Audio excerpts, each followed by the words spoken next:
আজি মই নতুন এটা সোৱাদেৰে লৈ আহিছোঁ কেঁচা বাদামৰ ঠেচা চাটনি। এই আমাৰ ফাৰ্ষ্ট টাইম বনাইছোঁ, সেয়ে কেঁচা বাদামকেইটা বাকলি গুচাই বাদামকেইটা উলিয়াই ল'লোঁ। এতিয়া তাৱাখনত নহৰু কেইফুটা, জলকীয়া অলপ বেছিকৈ দি দিছোঁ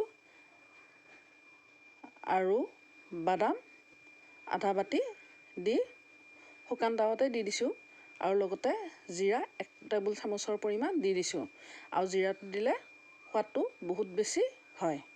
আৰু গোটেইখিনি আইটেম একেলগে কম জুই দি ভাজি আছোঁ আৰু নামমাত্ৰ মিঠাতেল অলপ দি দিছোঁ, দি আকৌ পুনৰ লৰাই আছোঁ। এতিয়া সোৱাদ অনুযায়ী নিমখ দি আকৌ পুনৰ অলপ সময় ভাজি লৈছোঁ। কম জুইত অলপ অলপকৈ ভাজি থাকিলেই হ'ল। এতিয়া কাঁহী এখনত নমাই থৈ দিছোঁ ঠাণ্ডা হ'বলৈ আৰু ইফালে মান ধনিয়া পাত দি দিছোঁ, দি পটাত ভালদৰে বটি দিছোঁ। এয়া হ'ল কেঁচা বাদামৰ ঠেচা চাটনি।